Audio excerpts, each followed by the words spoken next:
the knife from my back, wipe off the blade, and with a kind and honest farewell, I lock it gently in a box. I once called this transaction forgiveness, but now I call it moving on. I call it an understanding of humanness. I call it loving myself. I call it healing myself. I removed myself from the monster that once held the thing I just locked away for life. I locked away the blade, the handle, the knife, while learning to admire the scars it left behind. And as the years go on, in solace, I recognize the changes in their permanency. I apologize to the blade for showing such vulgarity when blaming the reflection it gave back to me. In return, I promise the knife I will change, but I cannot hold the memory that it left buried in my mind. I tried to explain to its body why in return I bury it with the promise that I will never forget it. At the very least, that I will never forget the mess of the hands that held it. I say, I let go of the dues that I so wrongfully forced myself to owe you. I'm usually no beggar, but I beg of you to go away peacefully, so I may peacefully unfold with the memories of you pushing me forward. I truly hope that one day you will understand why I had to bury you with the memories of the snarling, drooling monster that once held you. I hope you understand that I will never forget you and the innocent you once were. Now I pray to a God that no one truly knows exists to relinquish the bounty of the bloody teeth of that monster who once held you. I will free you of the horror I can only imagine you begged of him not to do. I will free us from the screams that fell silent on his deaf ears. And as I look at myself in the reflection of this object that has been a reminder of the strangulation of who I once was, I start to allow the saltwater rain to flow out of these eyes, matching the softness of the stream that is flowing down my cheekbones. I am letting go of the memory that holds the pain of a child turned traumatized adult. As I put the box in the ground and I bury it, one shovelful of love and kindness and all the things I want to learn to build my human from, I take a deep inhale off the land I am on, and I put 1 foot forward and start on the long-awaited, fearless journey to peacefully grow into who I was always meant to become. Always meant to become.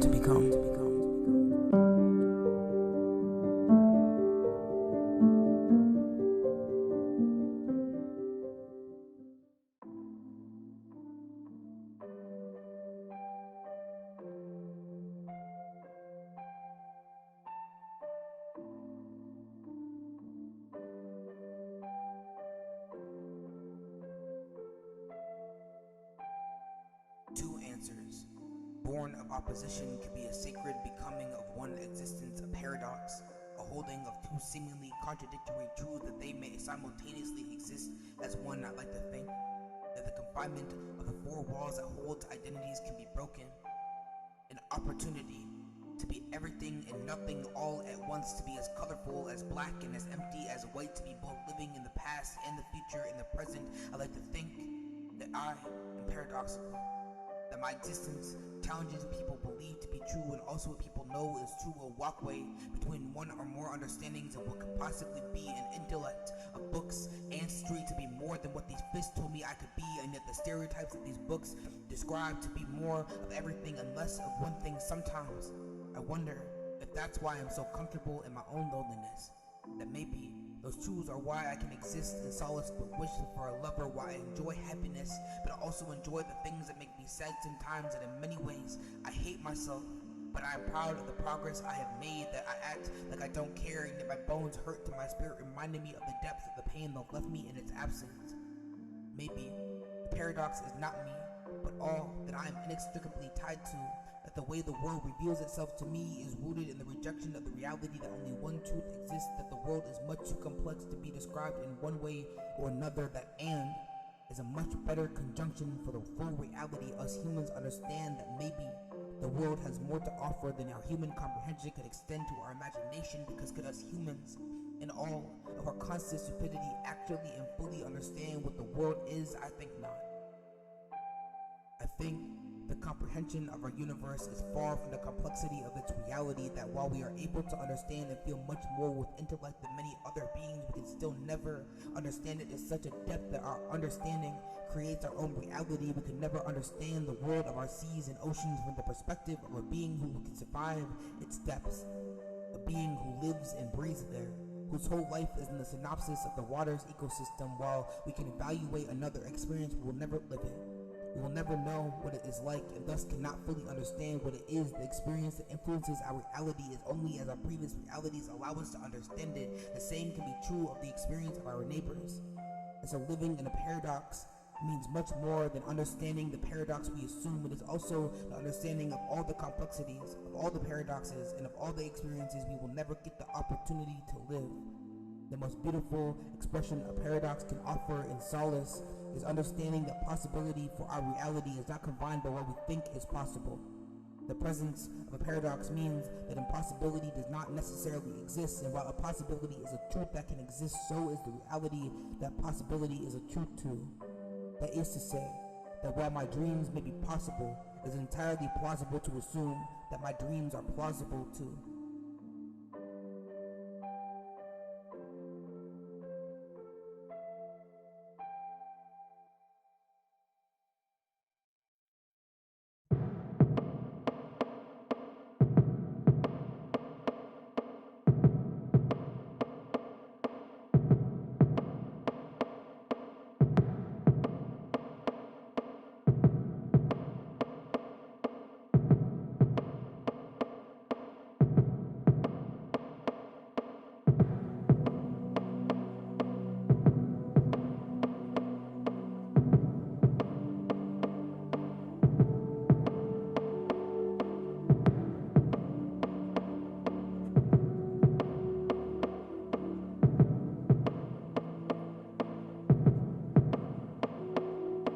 I still believe in God, but not in the church.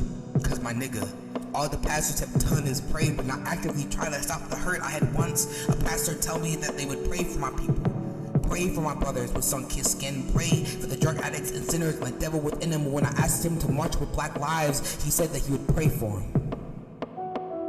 So you pray for my community. Drug addicts, gangbangers, and a whole bunch of sinners, but when it comes to George Floyd, who was once an addict and a prisoner turned leader, a man that represents Jesus, God, and the Holy Spirit, who was only word of prayer. You turned Paul back to Saul and led Jesus to the Romans. I know now why my faith is worthy of no man.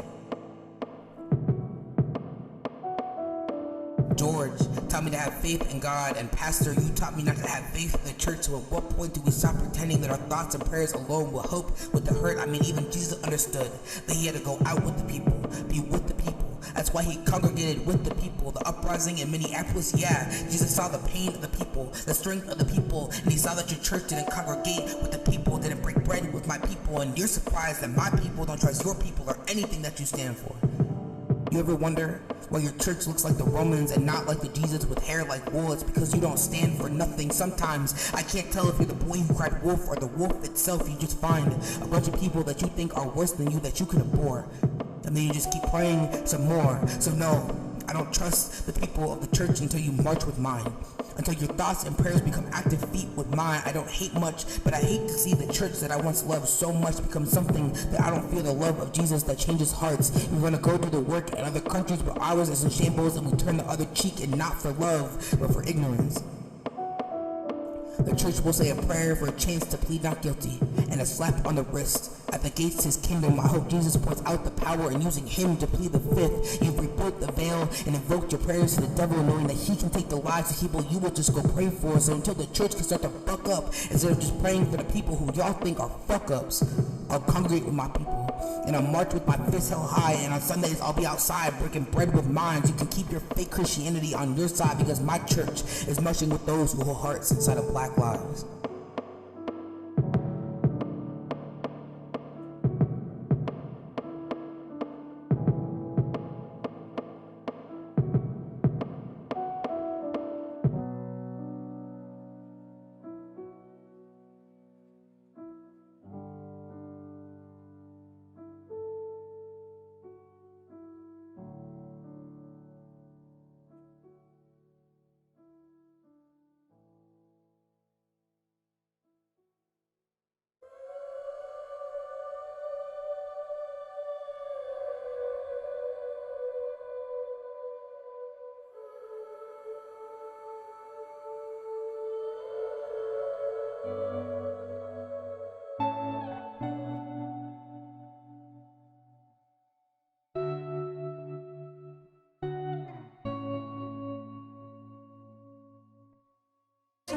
what you need.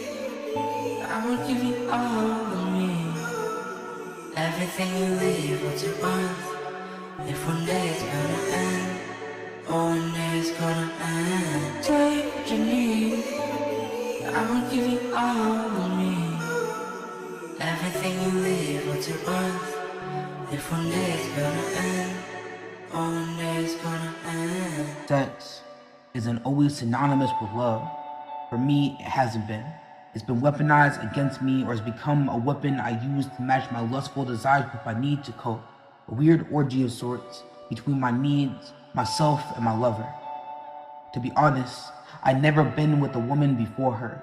Well, I mean outside of that one in middle school who used her teeth to kiss me instead of her lips in the bathroom of our conservative, Protestant, private, scholarship-paid school, where our lips weren't really invited to this boxing match but showed up anyways just to watch. Our lips were more like high school students who got drunk for the first time and forgot where their furniture was at their school dance with the school that separated us by gender for the dance party. The school that tried to pray my gay away more than once. They were the first ones who misconstrued my father's relationship to one of dishonor brought to him by me saying no to the violence of his hands on my mother's face. The ones that taught me how to conceptualize love only as a dangerous act resulting in pain, but only if you earned it. I never had any desire to be with a woman after I relished in my queerness. I'll admit, it wasn't just that I was in men more at the time. I find love attractive in both the femininity and masculinity that wears it. It is fluid where it lands. In reality, my queerness had not much to do with my hesitancy at all. I was just afraid. I was afraid of being the man I was raised to be, a man just as abusive as the men who taught me what masculinity was through the violence towards the masculinity and the gender I now hold. To love a woman meant I had to be everything our fathers could never be and avoid everything our fathers had shown us men were supposed to be, and that scared the hell out of me. And I've never known a man that could be all of that, all the time, all at once. Yet, all at once, the meanings behind the word I love you shifted when I noticed I was falling for her. The true meaning of the word techehela, the coded word loosely translated as I love you, but to my ancestors mean I would suffer for you. The techehela became a word of truth in the way I loved in our relationship and the sex. It became intertwined with the folding I saw our hearts do, a type of origami that could only be replicated by the people holding the moments that it created. The word is an offering of suffrage, and it became synonymous with the love that exchanges kissing with dancing in the kitchen, waiting for the oven timers to ding the band-aid, to the world where the movie nights, when all the little quirks made us laugh, all those little moments that were the match that set our souls on fire, a bonfire at 3 a.m. in the bed we had cuddled on in love and anger and sadness and exhaustion and laughter, a bed we shared our scary decisions in, and where we planned our vacations, where we laughed and cried and farted our hearts out. The bed where I picked out the ring I still have yet to give anyone. When I stopped, looked deep into her eyes for the first time, I said that offer of sacrilege, I love you. It became synonymous with the first time I said it to anyone in my soul and meant it. A pledge to give you all of me, and the sex, it shifted when our heartbeats matched, and so did our exhale. My body starting to slowly melt with the beat of her heart. The shift of our drums playing to the same tune our ancestors danced to. The heartbeat of my world merged with yours. It all became the world in which you were my queen to my king in our kingdom. The hardest part of the breakup I never wanted to have happen. It was not the love that was lost. It was what the love lost did to everything I knew myself to be. It was not just a loss of someone I love. It was not just the absence and the presence of mind, body, soul, and spirit. It was the disconnection of a part of myself that you took with me. I lost me in the hope of us, and I never got them back. That disconnection of us was a pain worthy of a scream I've only let out once or twice before. One, when I thought I had lost mi madre, and the second, when I lost my brother. That's the energy of the love I have, had for you. To me, this was no young boy, girl type of love. This was that make me your husband type of love. I made a promise that I would never dig down a woman until I knew she was the one, and I kept my promise. My soul was never tied to anyone else. Most certainly, it was not given to anyone else as authentically as it was presented to you. I made sure that you were the one. But what they don't tell us about love is that you don't get to choose if you were there one too. That's when the shards of heartbreak cut you the deepest. That's when you reveal yourself to the soul, that they may be too afraid of what they see. I thought that by healing myself and learning love from manipulation that I would somehow be able to protect myself. Even still, that's the curse of love, right? It's written in the sorcery as a blood oath that only those worthy will find their match. Unfortunately, sometimes your debt to karma influences the worthiness of your soul to meet its mate. The reality is, the good ones, you will always find someone more healed than you or become healed themselves. Your healing may heal faster than you could ever have matched their pace, 100-foot head start to a 110-foot race. Your head lost in their beauty, waiting for them to come back, not realizing you already lost them. They may see your flaws, not as they are, but as they could be weaponized against them, and I don't blame her. But the stories of our childhood is a wonder how we ended up as healed as we are. Yet the silence of the memories and the scars that were left, they still hurt. Sometimes the only sound of pain is the tears that form to beg her memories to be real. The tear streams forming rivers as a wish to the universe that you will come floating back to me. Yet even after all my offerings, sacrifices even, to lay them at the feet of karma, begging for you to come back, I'm still waiting for you. With all my understanding, I know at some point the altar will always let me down. So I leave it open. The next lover begging for their person will understand why it's empty. You leave without the teardrops on the note. You are worth someone better. I leave my shards as an offering, not for another lonely beggar to get the wish I had hoped for. Nah. I leave my bloodstained glass as a wish for the lost soul's freedom. That they understand why their predecessors left karma's home filled with broken wishes from before. A hope from a past soul that their tears, from the strength to let them go. It is not to say that strength creates perfection, because it does not. It is to say that the absence of her still hurts sometimes. The nights are usually the hardest, but the memories and the daylight sometimes hurt more. It's on those long days and dark nights that I wish for you back, not because of the sex, but because of the love I cannot get myself to give anyone else. And it is to say that blessings come to those who love someone so much that the pain of losing them provides them the opportunity to love themselves the same. That heartbreak offers an abundance to those who now understand what it's like to love and lose and love again, an abundance of love as an offering for their pain. Sometimes fucking isn't synonymous to love, but heartbreak is synonymous to loving yourself even more. Loving yourself even more. Take your leave, I will give you all of me. Everything you leave, what you want. If one day it's gonna end, one day it's gonna end. Take your leave, I will give you all of me. Everything you leave, what you want. If one day it's gonna end, one day it's gonna end.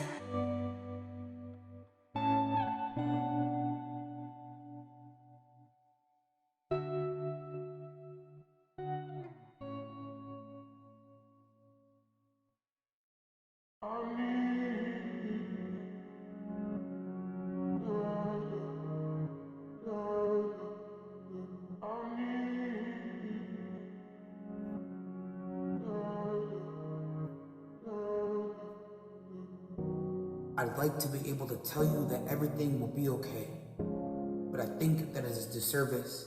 I think that if you feel so deeply, you question your own cognitive dissonance, that you are the one who has the potential to break generational patterns of violence. That to feel the pain passed you by your family means that you have either been destined to destroy them or heal them. At the very least, you will do whatever it takes to make sure your offspring don't feel the depths of your pain. The lie that we are told is that avoiding pain denies us from feeling it. But the only thing that denying pain's existence does is silence the pain with an excuse for violence. Pain travels through families until someone is able to feel it. That is not to say that it is easy or that you are deserving of such atrocities, because it is not. It's to say that your soul is the dam that stops the floods of pain from afflicting your future generations of your family line. Your soul is a sponge that soaks itself dry, that in some way your existence, it just heals the wounds of others. Your scars, a permanent reminder of who helped them live despite. Like I said, I can't tell you that everything will be okay, but I can tell you that I thank you for your Yes, sir. Yes, sir.